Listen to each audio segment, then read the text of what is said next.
एक दिन मैया यशोदा डाली मथानी दधि में किसी ने तो थे ध्यान आया तभी चोर काही। भगवान गोविंद का नाम लेकर के श्री कृष्ण गोविंद हरे मुरारी हे नाथ नारायण वासुदेव ये भजन गा रही हैं और दही को पिलो रही हैं, दही का मंथन कर रही हैं। इतने में क्या हुआ, यानी यानी है गीतानी, ऐसे गीतों का गायन हो रहा। और तदा बाल चरता निचा, भगवान की बाल लीला का मैया स्मरण कर रही है। देखिए उसी समय कन्हैया आ गए और भगवान ने मैया की साड़ी को खींचना प्रारंभ किया। मैया हमारी फिक्र तो तुझको ना है, कब दूध पिलाया था, क्या मुझको भूख ना लगी?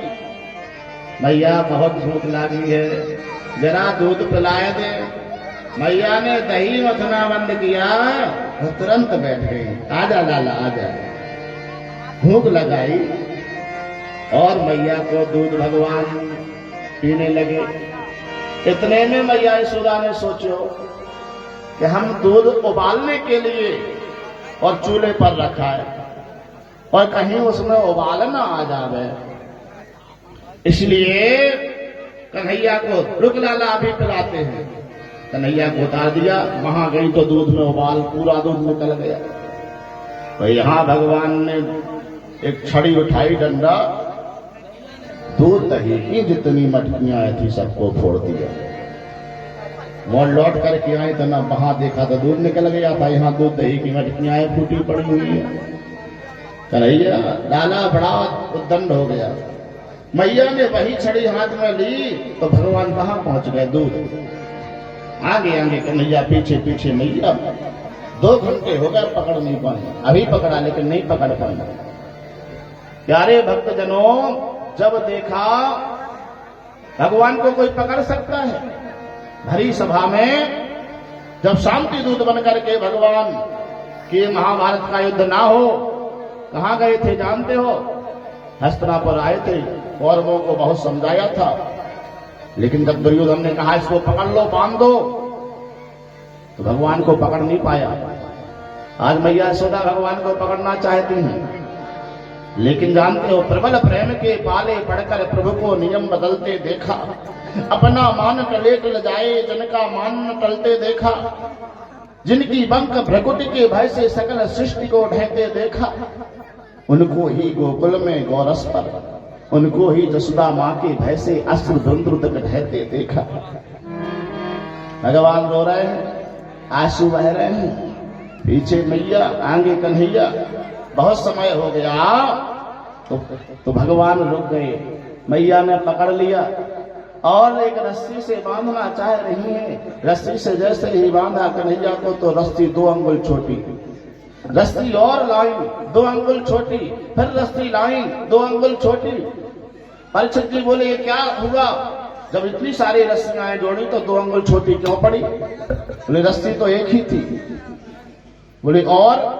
बोले रस्सियों का भेष बना करके सिद्ध महात्मा बोले पड़े थे नंद बाबा के घर में कि वो लीला करेंगे भगवान उखल बंधन की।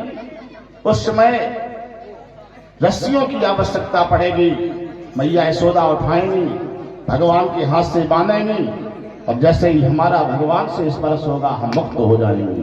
बोले श्याम सुंदर भगवान की। तो यदा से तदपि न्यूनम तेलाम विदति सन्नधे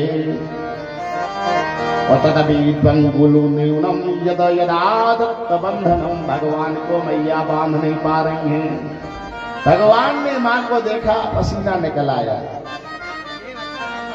मां को कष्ट ना हो इसलिए भगवान बंध गए। मैया ने ऊखल से बांध दिया, गृह कार्य करने लगी।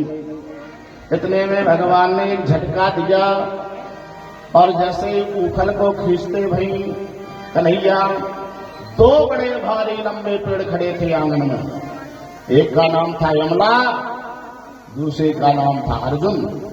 ऐसे यमला और अर्जुन नाम के वृक्ष थे और जब दोनों के बीच से भगवान ने ऊखल को निकाला तो उसी समय दोनों धड़ाम से गिर गए। बड़ी भारी आवाज हुई, दोनों वृक्षों में से दो पुरुष पैदा हुए। कन्हैया को प्रणाम किया और वो अपने धाम के लिए चले गए, अलकापुरी। परीक्षित ने कहा कि गुरुजी कहीं वृक्षों में से भी पुरुष पैदा होते हैं। ये कथा हमारी समझ में नहीं आई। वो वृक्ष कौन थे? यमनाम नाम की, जिनसे पुरुष पैदा है। सुखदेव जी महाराज बोले हैं कि राजन परीक्षित, कुबेर के दो बेटा थे जिनका नाम था नलकूबर और मणिग्रीव। उनके वो अपने धन का अभिमान था कि हमारे पिता के पास बहुत पैसा है। एक दिन कुबेर के दोनों बेटा एक सरोवर में अपनी पत्नियों के साथ नहा रहे थे, स्नान कर रहे थे। सुनिए, उसी समय नारद जी निकले आकाश से, नारायण नारायण। तो दोनों जल में खड़े हैं, तन पर वस्त्र नहीं है। पत्नियां तो आके वस्त्रों को पहन लिया बेचारियों ने। दोनों वो मदरा का पान कर रहे हैं। महात्मा नारद को गाली बकने लगे, ये ढोंगी महात्मा, हम लोग यहाँ नहा रहे थे, यहीं से आए हो, कोई दूसरा रास्ता नहीं मिला। महात्मा नारद ने सोचा कि न हमने कुछ कहा न देखा, हमको क्या मालूम था कि ये क्या हो रहा है। अरे मूर्खों, वृक्षों की भांति खड़े हो, एक महात्मा का अपमान कर रहे हो, जाओ वृक्ष बन जाओ। बोले सुखदेव जी कहते हैं कि राजन परीक्षित, नारद जी का श्राप लगा था कुबेर के बेटों को, नलकूबर को और मणिग्रीव को, जो आज वृंदावन के में नंद बाबा के यहाँ गोकुल में वृक्ष बने थे। जब नारद जी के चरणों में गिर गए तो नारद जी ने कहा था कि जाओ तुम नंद महल में नंद बाबा के आंगन में वृक्ष बनोगे और तुम्हारा उद्धार स्वयं भगवान के हाथों से होगा। बोले सच्चिदानंद भगवान की जय। ऐसे भगवान ने यमुना और अर्जुन नाम के वृक्षों का उद्धार किया। इतने में मैया यशोदा आ गई और यशोदा जी ने दोनों वृक्षों के बीच में से भगवान को उठाया, उठाकर के गले से लगाया। नंद जी भी आ गए और नंद जी ने कहा कि अब ऐसे गांव में रह करके क्या करें, जहां जब से कन्हैया आया है तब से कहीं पूतना, कहीं सकट भंजन, कहीं तृणावृत। आज ये बड़े बड़े भारी दो वृक्ष हमारे बेटे पर गिर गए, एक इधर गिरा एक इधर गिरा। ये तो भगवान ने रक्षा की। वो ग्राम वासा कुलहीन सेवा, ऐसे गांव में क्या रहना जहां जीवन में संकट ही संकट आए। इसलिए बाबा नंद ने विचार किया कि हम गोकुल का त्याग करेंगे। सारे गोकुल वासियों से कहा, भैया हम तो जा रहे हैं गोकुल को छोड़ के। तो गोकुलवासी बोले हम क्या करें, हम भी चलेंगे। तो सारे गोकुलवासियों ने अपने मुखिया नंद जी के साथ में अपनी अपनी जो है गाड़ियों पर सामान को लादा और नए स्थान की खोज में बोले कहाँ, वृंदावन जाने को जी चाहता है, वृंदावन जाने को जी चाहता है।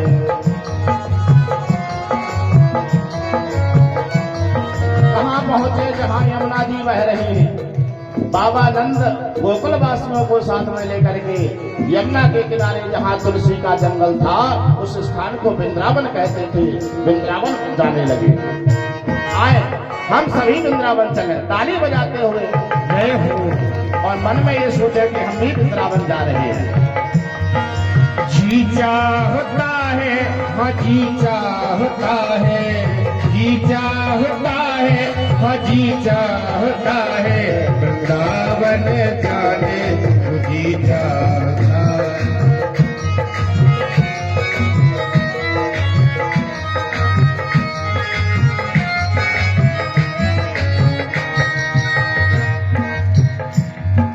वृंदावनों में बांके बिहारी, वृंदावनों में बांके बिहारी। आप वृंदावन जाओ ना तो बिहारी जी के दर्शन अवश्य करना। वृंदावनों में बांके बिहारी, वृंदावन